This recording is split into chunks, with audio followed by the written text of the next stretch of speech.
চলো আজকের ক্লাস শুরু করছি। আজকে আমরা যেটা করব সেটার নাম হচ্ছে গিয়ে কলিশন। ওয়ার্ক পাওয়ার এনার্জির এটা লাস্ট টপিক, একটু ডেপথে গিয়ে পড়াশোনা করব আমরা।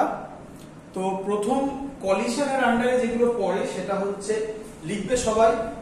প্রথম কলিশনের আন্ডারে যেগুলো পড়ে সেটা হচ্ছে নাম্বার 1 হচ্ছে ইলাস্টিক কলিশন, ইলাস্টিক কলিশন।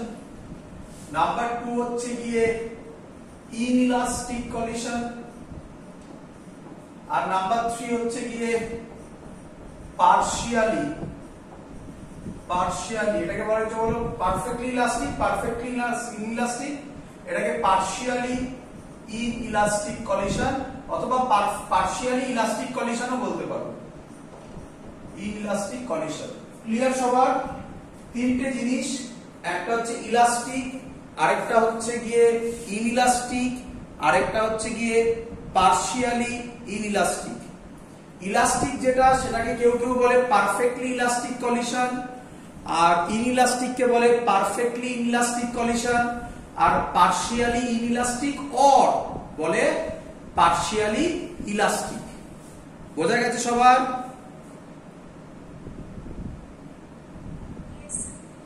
চলো এক এক করে আমরা করছি। প্রথম যেটা করছি সেটা হচ্ছে ইলাস্টিক কলিশন। কি বলছি? ইলাস্টিক কলিশন খুব important. Number 1, momentum,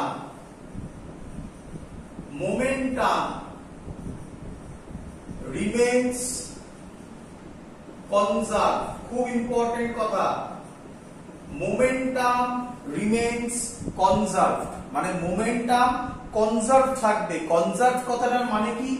initial momentum যা হবে ফাইনাল মোমেন্টাম তাই হবে, এটাকে বলা হয় ইনিশিয়াল মোমেন্টাম যা হবে ফাইনাল মোমেন্টাম তাই হবে। শুধু তাই নয়, আরো জিনিস হবে, ইন্টারমিডিয়েট মোমেন্টামও সেমই থাকবে, মানে সব পয়েন্টে মোমেন্টাম সেম। চলো নাম্বার 2 ইলাস্টিক কলিশনের ডেফিনেশন বলছি। Kinetic energy also remain constant. এবার খুব ইম্পর্টেন্ট কথা আসবে। বোঝা গেছে সবার এত অবধি?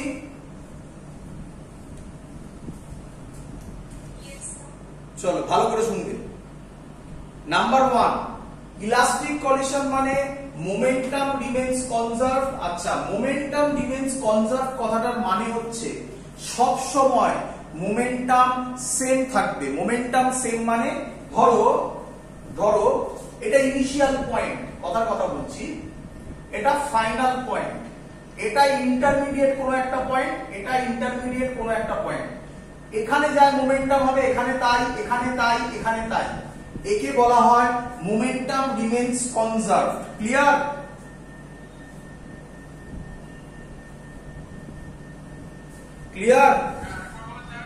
আবার বলছি, মোমেন্টাম রিমেইনস কনজার্ভ কথাটার মানে, আমি এবার যেটা বলছি এটা বইতে নেই, কিন্তু মোমেন্টাম রিমেইনস কনজার্ভ কথাটার মানে ইনিশিয়াল মোমেন্টাম যা ফাইনাল মোমেন্টাম তাই। শুধু তাই নয়, এবার ডেপথে গিয়ে কথা বলছি, শুধু তাই নয়, এ পয়েন্টে ইনিশিয়াল যা ফাইনাল তো তাই হবে।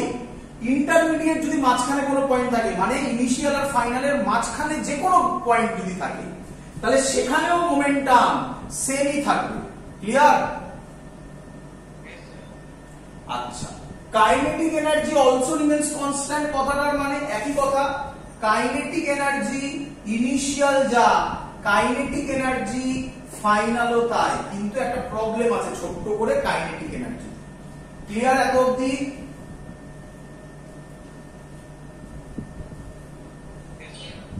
আচ্ছা, প্রথমে ভালো করে বুঝবে। মোমেন্টাম রিমেইনস কনজার্ভ মানে বারবার যেটা বললাম, মানে সব পয়েন্টে মোমেন্টাম সবসময় সেম। তাহলে আমি যদি গ্রাফ করি একটা মোমেন্টামের সাথে টাইমের গ্রাফ, এবার যেটা বলছি এটা বইতে নেই, মোমেন্টামের সাথে টাইমের গ্রাফ, তাহলে স্ট্রেট লাইন হবে। বলো বুঝলে কিনা?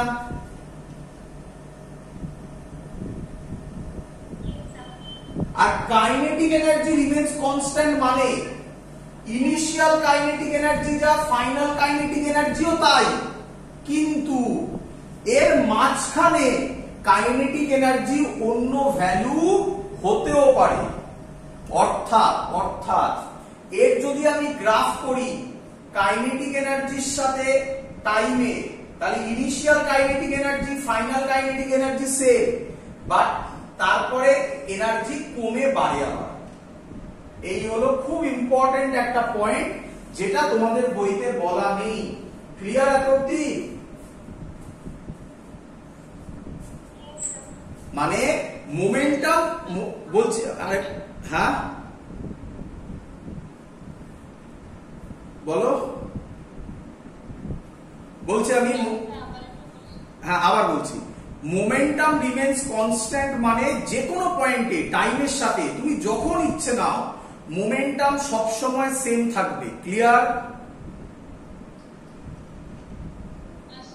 আর কাইনেটিক এনার্জি রিমেন্স কনস্ট্যান্ট মানে initial kinetic energy final kinetic energy same. ওই দেখো লাইনেই আছে, একই লাইনে, ভালো করে দেখে নাও। এই দেখো এটা যা এটা তাই, সেম লাইনে আছে, কিন্তু ইন্টারমিডিয়েট পয়েন্টে কাইনেটিক এনার্জি প্রথমে কমে তারপরে বাড়ে। ক্লিয়ার? এই ডেপথে কোশ্চেন আসবে না, কিন্তু এটা খুব ফান্ডামেন্টাল একটা কনসেপ্ট। যাই হোক, মানে মোমেন্টাম তোমাদের বইতে লেখা আছে, শুধু এটুকুনি পড়লেই হবে। এই গ্রাফটা এক্সট্রা বললাম, তোমাদের বইতে লেখা আছে what is elastic collision. Elastic কলিশনে momentum remains conserve and kinetic energy also remains conserved. This is called elastic collision. Inelastic collision first point এখানেও হোল্ড করবে, আমি এটা দিয়ে দিলাম সেম মানে momentum remains conserved. Clear? But এটা not conserved. এই হলো সবথেকে বড় ডিফারেন্স। কাইনেটিক এনার্জি ইলাস্টিক কলিশনে কনজার্ভ, but inelastic collision এ not conserved. Clear? আচ্ছা, আমরা আরো ডেপথে গিয়ে ভাবনা চিন্তা করব, আমরা পয়েন্ট করে করে লিখব কি ইলাস্টিক কলিশনের ক্ষেত্রে আলাদা আলাদা করে কাজ করব, ইনইলাস্টিক আলাদা আলাদা করে পয়েন্ট করব। আরো কিছু হয় আমি জাস্ট বলে রাখছি, যেটা আমরা এরপরে করব সেটা হচ্ছে ই এর উপর ডিপেন্ড করবে। ই একটা টার্ম আসবে শেখাবো, ই এর উপর ডিপেন্ড করবে। এখন বোঝার দরকার নেই, জাস্ট শুনে রাখো। ই মানে হচ্ছে গিয়ে coefficient of restitution. Coefficient of restitution যদি 1 হয় then it is elastic collision. Coefficient of restitution যদি 0 হয় then it is perfectly elastic collision. আর পার্শিয়ালি হচ্ছে 0 আর 1 এর মাঝখানে যে কোনো ভ্যালু হলে। তো এটা একটা পয়েন্ট অফ ভিউ যা দিয়ে আমরা ইলাস্টিক আর ইনইলাস্টিক কলিশনকে ক্লাসিফাই করতে পারি। ক্লিয়ার? তো এটা নিয়ে আমরা করব, ডিটেইলসে করব, একটু বাদে বলছি এটা নিয়ে ই নিয়ে। আপাতত বেসিক জিনিস, ইলাস্টিক কলিশনে মোমেন্টাম কনজার্ভ, কাইনেটিক এনার্জিও কনজার্ভ। ইনইলাস্টিক কলিশনে momentum conserve but kinetic energy not conserve. তাহলে খুব ইম্পর্টেন্ট, ভালো করে শুনবে। মোমেন্টাম কনজারভেশন ল আমি ইলাস্টিকও অ্যাপ্লাই করতে পারি, ইনইলাস্টিকও অ্যাপ্লাই করতে পারি। এই হলো প্রথম একটা ইম্পর্টেন্ট পয়েন্ট। মোমেন্টাম কনজারভেশন সব জায়গায় অ্যাপ্লাই করা যায়। চলো এবার নেক্সট কনসেপ্ট কি? নেক্সট কনসেপ্ট হচ্ছে আমাদের সিলেবাসে, বোর্ডের সিলেবাসে শুধুমাত্র হেড অন কলিশন আছে। তোমরা অঙ্ক যখন সলভ করবে তাতে দেখবে লেখা থাকবে two bodies are collide head on. তো হেড অনটাই আমাদের সিলেবাসে আছে। আর জয়েন্টেড সিলেবাসে আমাদের আছে oblique collision. Oblique collision question হচ্ছে স্যার হেড অন মানে কি, অবলিক মানে কি? ক্লিয়ার? আচ্ছা, যেহেতু বেসিক জিনিস জানা দরকার তাই আমি বুঝিয়ে দিচ্ছি কনসেপ্টটা। হেড অন মানে খুব সিম্পল, একটা বডি, এটা আরেকটা বডি, দুটো বডি যদি কলিশন ওদের লাইনের সেন্টার বরাবর হয়, এইভাবে যাচ্ছে এইভাবে যাচ্ছে, তাহলে একে বলবো হেড অন কলিশন। বলো হেড অন মানে সিম্পল জিনিস, এই একটা মাস আসছে আর এই একটা মাস আসছে, দুটো মুখোমুখি মুখোমুখি ধাক্কা খাবে, হেড অন। দুটো সেম ডাইরেকশনে এসে একদম একই ভাবে ধাক্কা খেলো। আরেকটা দেখো অবলিক মানে হচ্ছে এই একটা আসছে আর তলা দিয়ে আরেকটা আসছে, এইখানে এই সাইডে কোথাও ধাক্কা হলো, এটাকে বলা হয় অবলিক কলিশন। মানে অবলিক কলিশন মানে হচ্ছে এটা এরকম যাচ্ছে আর এটা এরকম যাচ্ছে, তাহলে এই সব পয়েন্টে ধাক্কাটা হবে। বুঝলে কি বুঝলে না?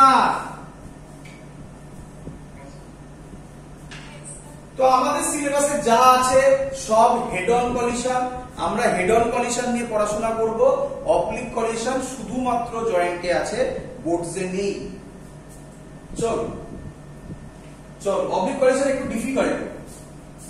আচ্ছা, পড়ানোর পর ডিফিকাল্ট লাগবে না, তোমাদের বইতেও নেই, দেখবে ম্যাক্সিমাম বইতে নেই। আচ্ছা, আমরা আজকে এখন করব ইলাস্টিক কলিশন। আর আমাকে যেন বলতে না হয় ইলাস্টিক কলিশন কি, head on collision. Clear? Oblique আমরা শুধুমাত্র জয়েন্টে আলাদা করে টপিক করে করব, অবলিক বোর্ডসে নেই। চলো, ইলাস্টিক কলিশন যদি আমরা হেড অন করি তাহলে তার একটা বেসিক ছবি, আমি এই ছবিটা তোমাদের আগে শিখিয়েছি, একটু দেখে রাখো। কনজারভেশন অফ মোমেন্টাম এই ছবি করেছিলাম, তাতে তোমাদের মধ্যে বেশ কিছু স্টুডেন্ট আমাকে কিছু অঙ্ক পাঠিয়েছিলে, বলেছিলে স্যার এটা পাচ্ছি না। সেই অঙ্কগুলো আমি বলে দিচ্ছি অঙ্ক কি রকম।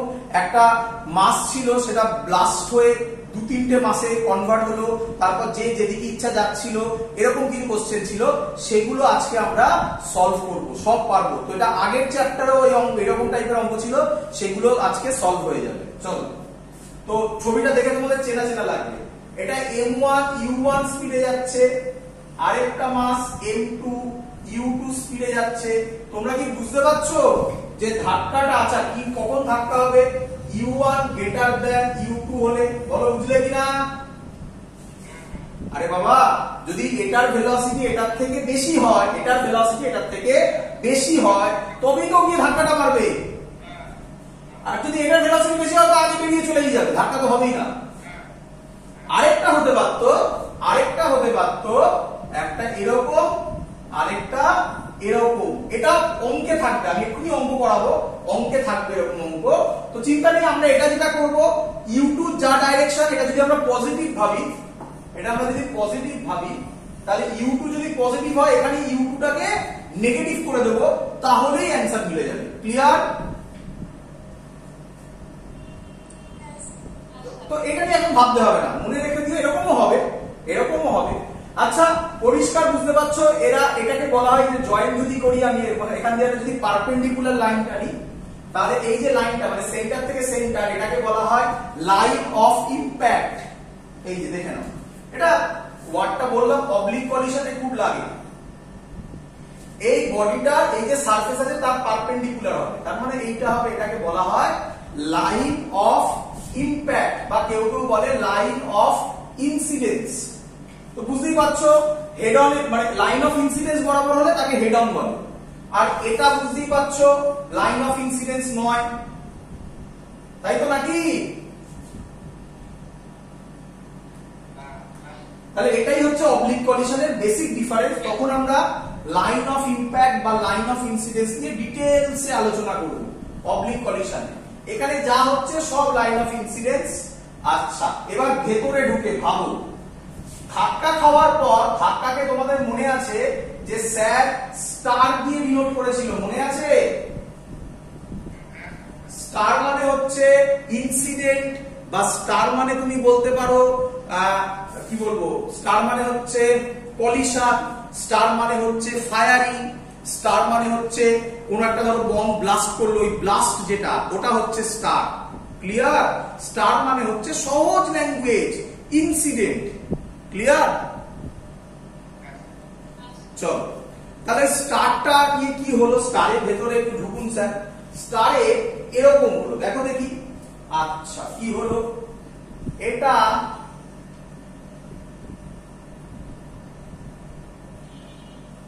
এটা M1 আর এটা M2, এরকমই কিছু হবে, হ্যাঁ কি নয়? আরে বাবা দেখো, এটা M1, এটা M2, এলো এলো এলো এলো, ধাক্কা খেলো। যে ধাক্কা খেলো for a very small time, একটা ভেরি স্মল টাইমের জন্য একটা দুটো বলের কিছু না কিছু অংশ কম্প্রেসড হবে, হয়ে সাথে সাথে ও আবার আগের ফর্মে চলে এলো, তাহলে এটা হচ্ছে আমি এক্সট্রা করে আঁকলাম, এটা পরে বোঝাবো, এটা বাদ দাও আপাতত। আফটার কলিশন m1 v1 স্পিডে গেল, m2 v2 স্পিডে গেল, তাহলে অ্যাকচুয়ালি কি হলো, অ্যাকচুয়ালি এরকম ডিফর্ম হলো, ডিফর্ম হয়ে আবার আগের জায়গায় চলে এলো, আবার বলটা আগের মতো হলো, এই বলটা আবার আগের মতো হয়ে আবার v1 আর v2 স্পিডে মুভ করলো। আমি জানি তোমাদের অনেকের কোশ্চেন, স্যার v1 এদিকে গেল, v2 তো এদিকেও যেতে পারে, এইসব নিয়ে ভাবার কোনো দরকার নেই। আমরা যখন অঙ্ক করব অ্যানসার সাইন আমাকে বলে দেবে কোন দিকে যাবে। যদি এদিকেই হয় সব, তাহলে পজিটিভ বেরোবে, নেগেটিভ বেরোনো মানে উল্টো দিকে, সেটা নিয়ে তোমায় ভাবতে হবে না, অঙ্ক সাজিয়ে দেবে। ক্লিয়ার?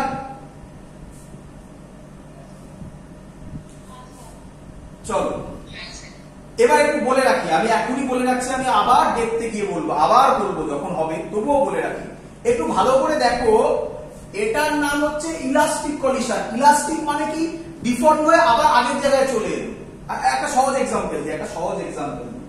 তোমরা ইয়ে দেখেছো, আরে এক ধরনের বল পাওয়া যায় জাম্পিং বল, মারলে অনেক দূর উপরে ওঠে। তো ভাবো ওকে তুমি যত স্পিডে ছুড়ে দেবে তত স্পিডেই ব্যাক করবে, একই নয়? তো তার মানে কি, ভাবো দুটো বল, ওরকম দুটো বল তুমি ছুড়লে, তাহলে দুটো বল এরকম এলো এলো এলো এলো, ওরা এসে নিজেদের মধ্যে একটু ডিফর্ম হবে কি, একটু ডিফর্ম হয়ে আবার আগের মতো বল হয়ে যাবে, হয়ে আবার একই রকম, তারপর কি স্পিডে যাবে সেটা পরের কথা। আর ইনইলাস্টিক কলিশন হলে, পারফেক্টলি ইনইলাস্টিক কলিশন হলে ওরা ওরকম ভাবেই একসাথে মুভ করবে। মানে পারফেক্টলি ইনইলাস্টিক কলিশনে এই স্টারের পর এই ছবিটা হয়েই একসাথে মুভ করবে। এক্সাম্পল, আরে তখন বলগুলোর জায়গায় ভাবো না, দুটো ক্লে বল ছুঁড়েছো, একদম পাতলা ক্লে বল মানে হচ্ছে ভেজা ক্লে বল, ওয়েট ক্লে বল ছুঁড়েছো, তাহলে দুটো বল এলো, এসে জোড়া লেগে চলে যাবে না? হ্যাঁ, বলো কনসেপ্টটা বোঝা গেল সবার? আবার বলছি, ইলাস্টিক কলিশনে মানে এরকম হওয়ার পর আবার বলগুলো আগের শেপ পেয়ে গেল। ক্লিয়ার? আর ইনইলাস্টিক হলে বলগুলো ওরকম হয়ে, পারফেক্টলি ইনইলাস্টিক বলছি, পারফেক্টলি, পার্শিয়ালি নয়, পারফেক্টলি ইনইলাস্টিক হলে বলগুলো এরকম একসাথে জোড়া লেগে একসাথে মুভ করে যাবে। মানে এক্সাম্পল হচ্ছে ওয়েট ক্লে বল, ভিজে কাদার বল, যদি দুটো ভিজে কাদার বল ছোড়ো, ওয়েট ক্লে বল ছোড়ো, একসাথে জোড়া লেগে যখন ধাক্কা খাবে তারপরে একসাথে হয়ে গিয়ে পড়বে না, ওটাই হবে পারফেক্টলি ইনইলাস্টিক কলিশন। যখন হবে তখন ছবি আঁকবো, এখন আঁকছি না। ক্লিয়ার? এটা বোঝা গেছে সবার, এই পোরশনটা যেটা আমি মুছে দিলাম এক্ষুনি? ক্লিয়ার?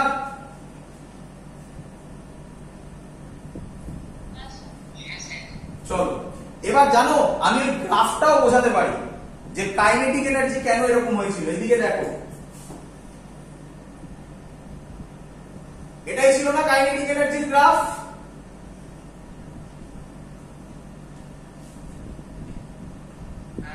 তাহলে এবার ভাবো, যখন এলো, ধাক্কা যখন খেলো, তখন ওদের শেপ এরকম একটা হয়ে গেল।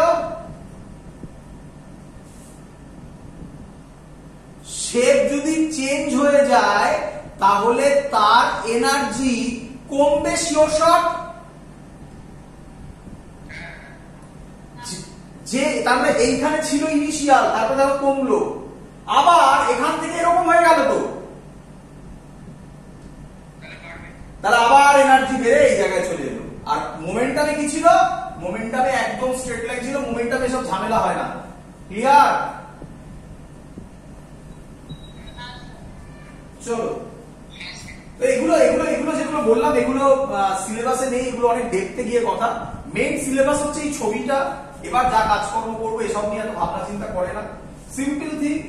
আচ্ছা, তাহলে লেখো applying conservation of momentum. Applying conservation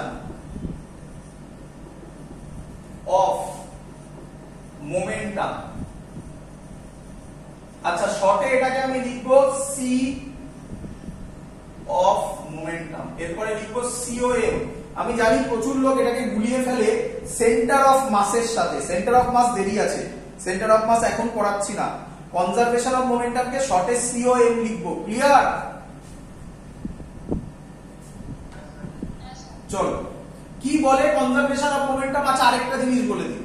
আচ্ছা এটাকে আমি বলতে পারি পুরোটাই যে ঘটনা ঘটছে এটা অ্যালং এক্স ওয়াই তে কোনো কম্পোনেন্ট নেই, এটাকে বলা হয়, কেউ কেউ বলা হয় ইলাস্টিক কলিশন ইন 1D। এরপরে আমরা করব 2D ও করব।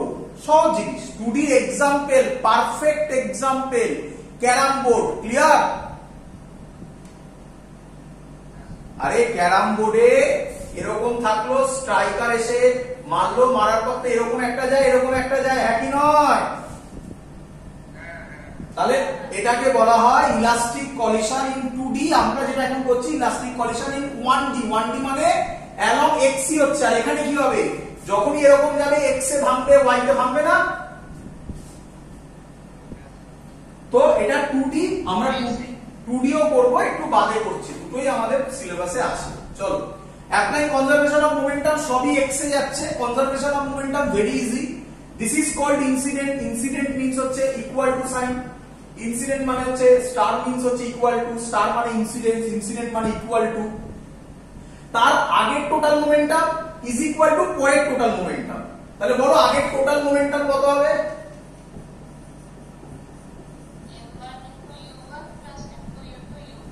আর পরের বলো?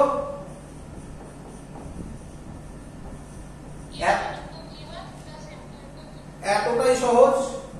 পরে একটা লাইন এক্সট্রা করলাম, এটাকে এদিকে আনলাম, u1 মাইনাস v1 হলো, ওটাকে ওদিকে নিলাম, m2 কমন নিয়ে v2 মাইনাস u2 হলো, এটাকে 1 নম্বর দিয়ে ছেড়ে দাও। সবার ক্লিয়ার? বোঝা গেছে? Conservation of momentum very easy. আগেও পড়িয়েছি আমি কনজারভেশন অফ মোমেন্টাম এরকম ছবি এঁকে।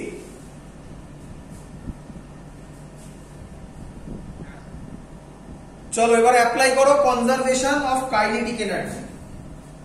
Conservation of kinetic energy. তো আমি যদি কনজারভেশন অফ কাইনেটিক এনার্জি করি, সিম্পল জিনিস হবে কনজারভেশন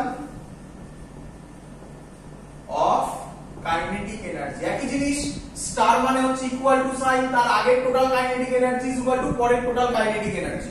বলো আগের টোটাল কাইনেটিক এনার্জি কত হবে?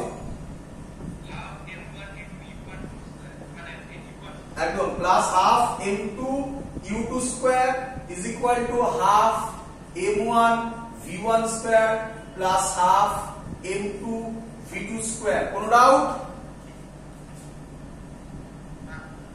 আচ্ছা এখান থেকে পুরো হাফ হাফ হাফ সব ক্যান্সেল আউট করে দেওয়া যায়। তাহলে যেটা পড়ে থাকবে সেটা হচ্ছে m1 কমন নিয়ে এদিকে আসবে u1 square minus v1 square is equal two m2 v2 square minus u2 square. এটাকে 2 নম্বর দিয়ে দাও। ক্লিয়ার সবার? খুব ইম্পর্টেন্ট জিনিস প্রুভ হতে চলেছে, খুব ইম্পর্টেন্ট জিনিস, ভালো করে বুঝবে। চলো আমি উপরে ছবি মুছে দিচ্ছি, আর ছবি লাগবে না আমার এবার। আচ্ছা আচ্ছা ছবিটা ছিল ভালো, ঠিক আছে। চলো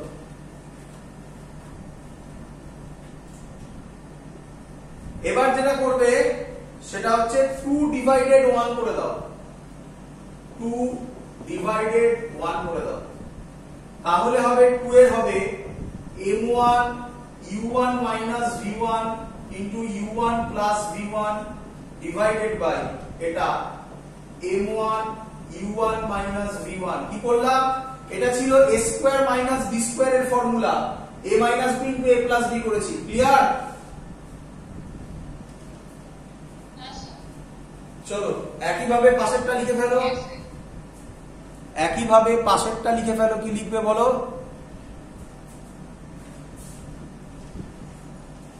পাশেরটা কি লিখবে বলো? m2 v2 minus u2 R v2 plus u2 by m2 v2 minus u2, এটা পুরোটা কেটে গেল, এটা পুরোটা কেটে গেল। ক্লিয়ার? তাহলে পড়ে থাকলো খুব ইম্পর্টেন্ট প্রুফ হতে চলেছে, u1 plus v1 is equal to v2 plus u2। যদি এটা একটু সাজাই তাহলে এটা হবে u1 minus u2 v2 minus v1। খুব ইম্পর্টেন্ট জিনিস, পরীক্ষায় ডিরাইভেশন দেয় এটা প্রুফ করতে। কি ল্যাঙ্গুয়েজে দেয় বলছি, আগে এটা ফিল করব যেটার মানে কি। ক্লিয়ার এত অবধি সবার?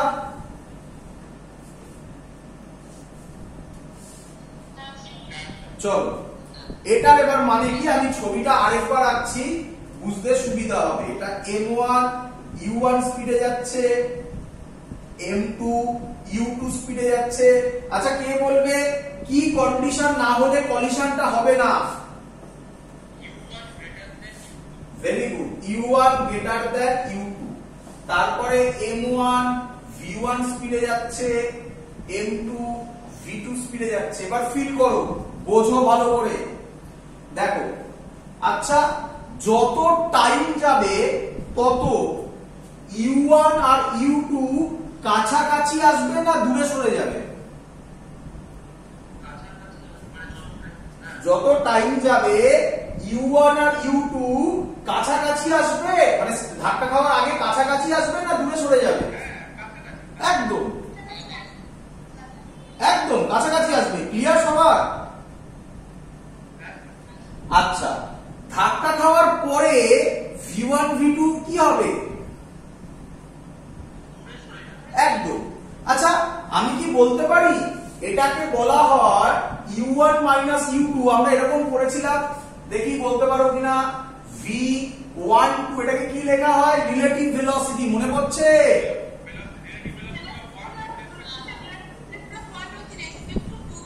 হ্যাঁ, মানে ম্যাথমেটিক্যালি লিখলে এরকম হয় v1 minus v2। তাহলে আমি u1 minus u2 টাকে কি বলতে পারি? Relative velocity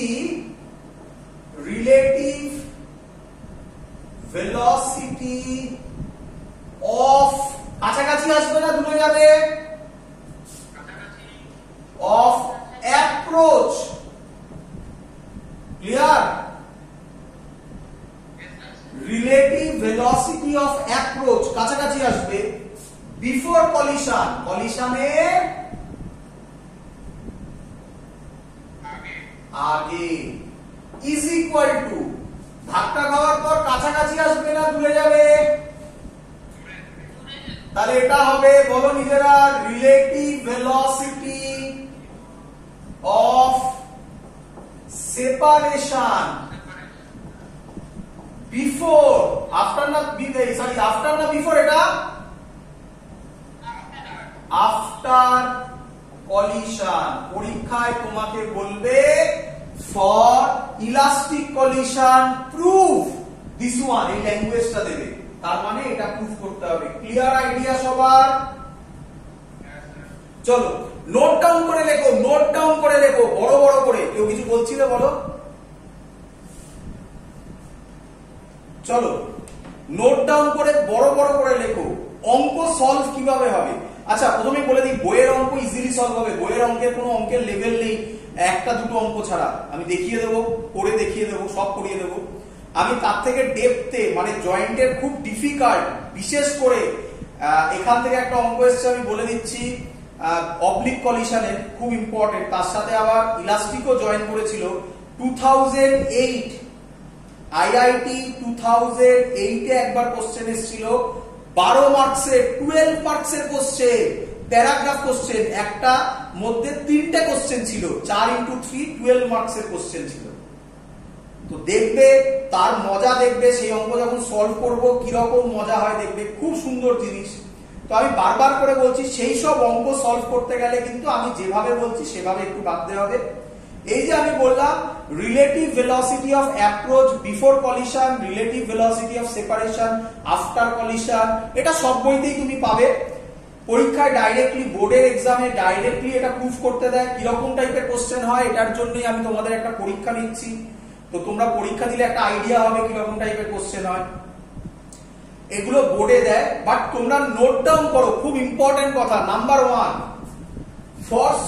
to solve collision type of mathematics, এটাকে 1 নম্বর ইকুয়েশন ভাববে।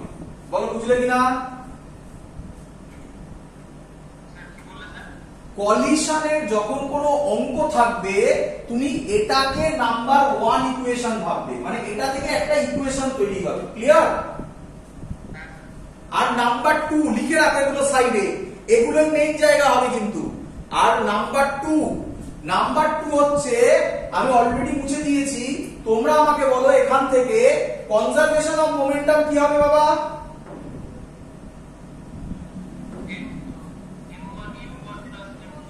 একদম।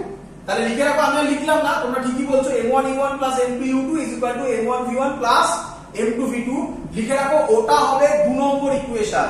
এই দুটো ইকুয়েশন থেকে যেই অঙ্ক সলভ হয়ে যাবে। ক্লিয়ার? চলো, তাই যখন আমি বারবার করে বলছি, যখনই কলিশন এরকম কিছু দেখবে, দুখানা আননোন আছে, তার মানে দুটো ইকুয়েশন করতে হবে, হ্যাঁ কি নয়? একটা ইকুয়েশন কোথা থেকে আসবে? এখান থেকে। আরেকটা ইকুয়েশন কোথা থেকে আসবে? Conservation of momentum. ম্যাক্সিমাম লোক কি করে? একটা ইকুয়েশন মোমেন্টাম থেকে করে, আরেকটা ইকুয়েশন কাইনেটিক এনার্জি থেকে করে। কাইনেটিক এনার্জি থেকে করতে গেলে অবস্থা খারাপ হয়ে যাবে, সেই এত বড় হয়ে যাবে অঙ্ক। ক্লিয়ার? চলো, এটা বলে রাখলাম, এই কথাটা মাথায় রেখো। আচ্ছা, এখান থেকে অঙ্ক সলভ করে দেওয়া যায়। আচ্ছা, বললাম যখন স্যার একটা অঙ্ক সলভ করে দেখান না, আমি এটা মুছে দিই, তোমাদের কাছে আছে, বললে মুখস্থ রাখবে, u1 u2 is equal to, সাবধান, কবিতা নয়, স্টুডেন্টরা কবিতা মুখস্থ করে, u1 u2 is equal to v1 v2। আরে বাবা, এটা কবিতা নয়। মুছে দিলাম। এখান থেকে অঙ্ক যখন কথাই উঠলো, স্যার একটা অঙ্ক করে দেখান, তারপরে যাচ্ছি। আমি কিন্তু যা যা করলাম সেগুলো দিয়ে কিন্তু আবার কাজ হবে, আমি ইকুয়েশন গুলোকে কিন্তু লিখবো, আবার কন্টিনিউয়েশন হবে। আচ্ছা, ওই যে লিখলাম u1 বলো,